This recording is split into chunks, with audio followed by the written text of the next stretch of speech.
शिक्षणासाठी बाहेरगावी बोरगाव इस्लामपुराच्या ठिकाणी जातो, परंतु बस वगैरे चुकल्यावर तिथून येताना आम्हाला चालत वगैरे यावं लागतं। त्यावेळी बोरगावची मुले टॉन्टिंग करतात, मागून गाडीवरून येऊन पाठीत वगैरे मारतात, केस वगैरे वरतात, नको त्या प्रकारचे टॉन्टिंग वगैरे करतात।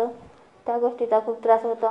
सांगली जिल्ह्यातल्या मसुचीवाडीतल्या लेकींची ही व्यथा विषण्ण करणारी आहे। गावाजवळ असलेल्या बोरगावला शिकायला जाताना उडाण टप्पू त्यांना घेरतात, अश्लील हावभाव करतात, विनयभंग करतात।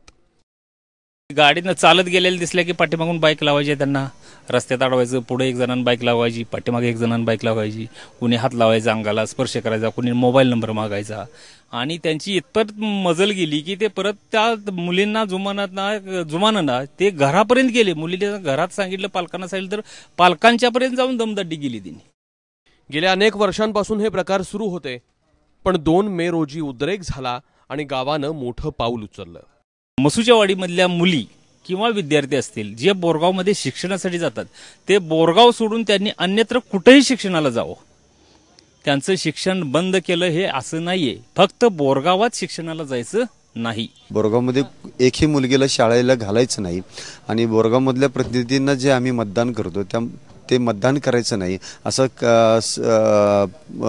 असे 2 ग्रामसभेमध्ये ग्रामस्थांच्याकडून ठराव झालेले आहेत। हा प्रकार बोरगावच्या राजकारण्यांच्या कानावर अनेकदा घालून झाला, पण प्रकरण जेव्हा पोलिसात गेलं तेव्हाच कारवाईला गती आली। तिघे अटकेत आहेत, एक जण फरार आहे।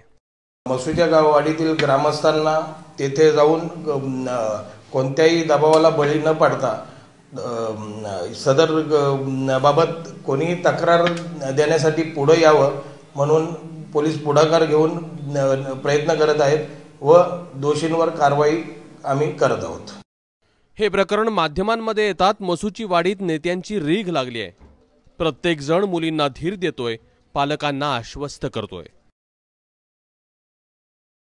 पोलीस प्रशासनाने पुढाकार घेतला नाही, संरक्षणाची जबाबदारी दिली नाही, तर भूमाता ब्रिगेडचे कार्यकर्ते या मुलींना जे आहेत ते कॉलेजमध्ये जाताना असेल, येताना असेल, कायमस्वरूपी संरक्षण देतील, ही एक भूमिका आम्ही स्पष्ट केलेली आहे। या मुलींना निर्भयपणे कॉलेजमध्ये जाता यावं याकरता ज्या ठिकाणी पालक मुलींना कॉलेजेसमध्ये घालतील त्या ठिकाणी त्या गावापर्यंत एक बस सुरू करण्याकरता आम्ही सांगितलेलं आहे आणि याच्यामध्ये जर आवश्यकता पडली तर तेव्हाची वेळ बघून त्यांना पोलीस संरक्षण पण दिलं जाईल। बोरगाव गाव हे तसं अतिशय सुसंस्कृत गाव आहे।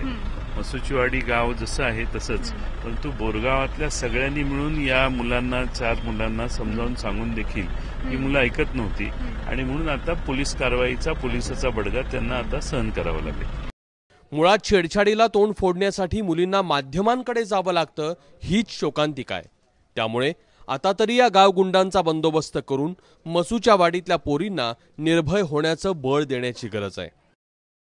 हर्षदास वकुळसह कुलदीप माने, ABP माझा, मसुचीवाडी, सांगली।